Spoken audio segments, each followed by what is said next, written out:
ಶಾಲೆಗಳಲ್ಲಿ ಶೌಚಾಲಯಗಳು ಇಲ್ಲದಿದ್ದರೆ ವಿದ್ಯಾರ್ಥಿಗಳ ಆರೋಗ್ಯ ಮತ್ತು ಕಲಿಕೆಯ ಮೇಲೆ ಪರಿಣಾಮ ಬೀರುತ್ತದೆ.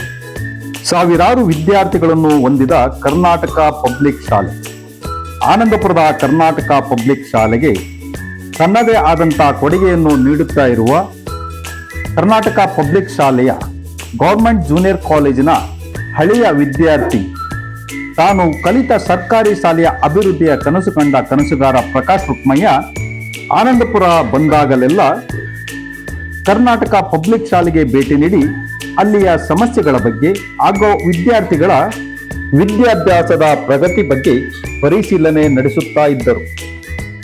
ಒಮ್ಮೆ ಒಂದು ಶಾಲೆಯಲ್ಲಿ ವಿದ್ಯಾರ್ಥಿಗಳ ಸಮಸ್ಯೆ ಏನು ಎಂದು ಕೇಳಿದಾಗ ಐಷಾ ಸಿದ್ದಿಕ್ ಎನ್ನುವಂಥ ವಿದ್ಯಾರ್ಥಿನಿ ಎದ್ದು ನಿಂತು, ನಮ್ಮ ಶಾಲೆಯಲ್ಲಿ ಶೌಚಾಲಯದ ಸಮಸ್ಯೆ ಇದೆ, ಹೆಣ್ಣು ಮಕ್ಕಳಿಗೆ ಬಹಳ ತೊಂದರೆಯಾಗುತ್ತಿದೆ ಎನ್ನುವ ಮಾತನ್ನ ಆಡುತ್ತಾಳೆ. ತಕ್ಷಣ ಈ ಮಾತಿಗೆ ಸ್ಪಂದಿಸಿದ ಪ್ರಕಾಶ್ ರುಕ್ಮಯ್ಯ ಬಾಲಿಕೆಯರ ಹೈಟೆಕ್ ಶೌಚಾಲಯ ನಿರ್ಮಾಣ ಮಾಡಲು ತಯಾರಾಗುತ್ತಾರೆ. ಜೊತೆಗೆ ತನ್ನೊಂದಿಗೆ ಓದಿದ ಹಾಗೂ ಆ ಶಾಲೆಯಲ್ಲಿ ಓದಿದ ಹಿರಿಯ ವಿದ್ಯಾರ್ಥಿಗಳ ಸಂಪರ್ಕ ಪಡೆದು ಕೇವಲ ಹೇಳಿದ ಕೆಲವೇ ದಿನಗಳಲ್ಲಿ ಯಾವ ವಿದ್ಯಾರ್ಥಿನಿ ಶಾಲಾ ವಿದ್ಯಾರ್ಥಿಗಳ ಸಮಸ್ಯೆ ಹೇಳಿಕೊಂಡಿದ್ದಳೋ ಅಂತಹ ಐಷಾ ಸಿದ್ದಿಕ್ನಿಂದಲೇ ಹೈಟೆಕ್ ಶೌಚಾಲಯದ ಗುದ್ದಲಿ ಪೂಜೆ ಪ್ರಾರಂಭವಾಗುತ್ತದೆ. ಹೈಟೆಕ್ ಶೌಚಾಲಯದ ಗುದ್ದಲಿ ಪೂಜೆ ನೆರವೇರಿಸಿದ ಐಷಾ ಸಿದ್ದಿಕ್ ತನ್ನ ಅಭಿಪ್ರಾಯವನ್ನು ಹಂಚಿಕೊಂಡಿದ್ದು ಹೀಗೆ. ನಾನು ಹೇಳ್ಕೊಂಡಿರೋ ಸಮಸ್ಯೆಗೆ ಅವರು ನಮ್ಮಿಂದನೇ ಒಂದು ಗುದ್ದಲಿ ಪೂಜೆಯನ್ನು ಮಾಡಿಸಿದ್ದಾರೆ. ಅದರಿಂದ ತುಂಬ ಥ್ಯಾಂಕ್ಸ್ ಅಂತ ಹೇಳ್ತೀನಿ ಅವರಿಗೆ. ನಾನು ಹೇಳ್ಕೊಂಡಿರೋ ಸಮಸ್ಯೆಗೆ ಅವರು ನಮ್ಮಿಂದನೇ ಒಂದು ಗುದ್ದಲಿ ಪೂಜೆಯನ್ನು ಮಾಡಿಸಿದ್ದಾರೆ. ಅದರಿಂದ ತುಂಬ ಥ್ಯಾಂಕ್ಸ್ ಅಂತ ಹೇಳ್ತೀನಿ ಅವರಿಗೆ.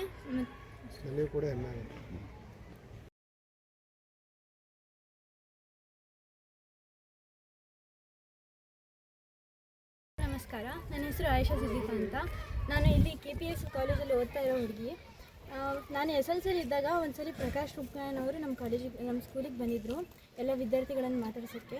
ಅವಾಗ ಬಂದಾಗ ಅವ್ರಿಗೆ ಏನಾದರೂ ಪ್ರಾಬ್ಲಮ್ ಇದೆಯಾ ಅಂತ ಕೇಳಿದಾಗ ನಮ್ಮ ಸ್ಕೂಲಲ್ಲಿ ವಾಶ್ರೂಮಿನ ಪ್ರಾಬ್ಲಮ್ ಇತ್ತು, ನೀರಿನ ಮತ್ತು ವಾಶ್ರೂಮ್ ಇರಲಿಲ್ಲ ಸರಿಯಾಗಿ ಹುಡುಗಿರಿಗೆ ಹೋಗೋಕ್ಕಂತ ಕೇಳಿದ್ದೆ ಒಂದ್ಸರಿ. ಅದರಿಂದ ಏನಾಗಿತ್ತು ಅಂದರೆ ನಮ್ಮ ಕ್ಲಾಸಲ್ಲಿ ಒಬ್ಬಳು ಹುಡುಗಿ ಇದ್ಲು. ಅವಳು ಈ ವಾಶ್ರೂಮ್ ಕಡೆಯಿಂದ ಅವಳು ವಾಶ್ರೂಮಿಗೆ ಹೋಗದೆ ಅವಳಿಗೆ ಆರೋಗ್ಯ ಸಮಸ್ಯೆ ಆಗಿತ್ತು. ಆ ವಿಷಯನೆಲ್ಲ ಅವ್ರಿಗೆ ಹೇಳಿದಾಗ ಅವ್ರು ತುಂಬ ಚೆನ್ನಾಗಿ ಕೇಳಿದ್ರು ಮತ್ತು ಅದಕ್ಕೆ ರೆಸ್ಪಾಂಡು ಮಾಡಿದ್ರು, ಹೇಳಿದರು ನಾನು ಮಾಡಿಕೊಡ್ತೀನಿ ಅಂತಲೂ ಒಪ್ಕೊಂಡ್ರು. ಹೇಳಿದ ಕೆಲವೇ ದಿನಗಳಿಗೆ ನಮಗೆ ಎಲ್ಲ ವ್ಯವಸ್ಥೆಯಲ್ಲಿ ಮಾಡಿಕೊಡ್ತಾ ಇದ್ದಾರೆ ಅವರು. ಇದೆಲ್ಲ ಇವ್ರ ಜೊತೆ ನಮ್ಮ ಹಳೆ ಅವ್ರ ವಿದ್ಯಾರ್ಥಿಗಳು ಅವ್ರ ಫ್ರೆಂಡ್ಸ್ಗಳು ಸೇರಿಸಿ ಅವ್ರ ಕೆಲಸಗಳನ್ನು ಅವ್ರು ಇಲ್ಲದೇನೋ ಅವ್ರ ಅಬ್ಸೆನ್ಸಲ್ಲೂ ಅವರು ಚೆನ್ನಾಗಿ ನಡೆಸ್ಕೊಡ್ತಾ ಇದ್ದಾರೆ. ಈ ಕಾಲೇಜಲ್ಲಿ ನಾನು ಓದ್ತಾ ಇರೋದು ಹೆಮ್ಮೆ. ಮತ್ತು ಅವರು ಈ ಕಾಲೇಜಲ್ಲಿ ಓದಿ ಕಾಲೇಜಿಗೆ ಒಂದು ಒಳ್ಳೆಯ ಹೆಸರು, ಹಲವು ರೀತಿಯ ಸೌಲಭ್ಯಗಳನ್ನು ಮಾಡಿಕೊಟ್ಟಿದ್ದಾರೆ ಅಂತ ಹೇಳಕ್ಕೆ ಇಷ್ಟಪಡ್ತೀನಿ.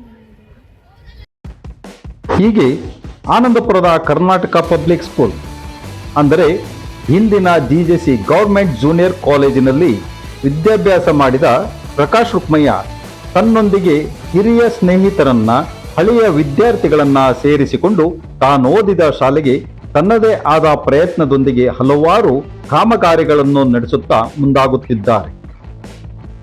ನವೀಕರಣಗೊಂಡಂತ ಹಲವಾರು ನವೀಕೃತ ಶಾಲಾ ಕೊಠಡಿಗಳನ್ನು ಸಹ ನಾವು ನೋಡಬಹುದು. ಕೇವಲ ಶೌಚಾಲಯ, ಕೊಠಡಿ ವ್ಯವಸ್ಥೆ ಅಲ್ಲದೆ ಸುಸಜ್ಜಿತವಾದಂಥ ವ್ಯವಸ್ಥೆಗಳೊಂದಿಗೆ ಹೊಂದಿರುವಂಥ ಅನ್ನಪೂರ್ಣ ಕೊಠಡಿ, ಹಾಗೆ ವಿಶೇಷವಾಗಿ ಶಾಲಾ ವಿದ್ಯಾಭ್ಯಾಸಕ್ಕೂ ತೊಂದರೆ ಆಗದ ಹಾಗೆ ಹೈಸ್ಕೂಲ್ ವಿಭಾಗಕ್ಕೆ ಸ್ಮಾರ್ಟ್ ಬೋರ್ಡ್ ವ್ಯವಸ್ಥೆಯನ್ನು ಸಹ ಮಾಡಿಕೊಟ್ಟಿರುತ್ತಾರೆ.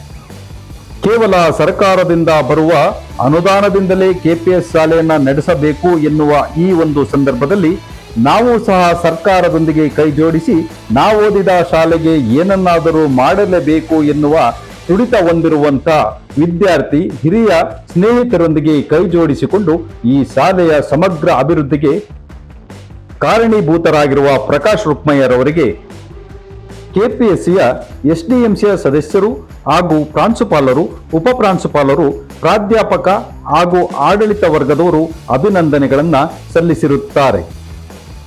ಇದೇ ತಿಂಗಳ 27ರ ಬೆಳಗ್ಗೆ 10 ಗಂಟೆಗೆ ಕರ್ನಾಟಕ ಪಬ್ಲಿಕ್ ಸ್ಕೂಲ್ ಆನಂದಪುರ ಆವರಣದಲ್ಲಿ ಹಿರಿಯ ವಿದ್ಯಾರ್ಥಿಗಳು ಮತ್ತು ದಾನಿಗಳ ಸಹಕಾರದಿಂದ ನಿರ್ಮಾಣಗೊಂಡಿರುವ ಹೈಟೆಕ್ ಶೌಚಾಲಯ, ನವೀಕೃತ ಶಾಲಾ ಕೊಠಡಿಗಳ ಉದ್ಘಾಟನೆ ಮತ್ತು ಪ್ರತಿಭಾ ಪುರಸ್ಕಾರ ಸಮಾರಂಭವನ್ನ ಏರ್ಪಡಿಸಲಾಗಿದೆ.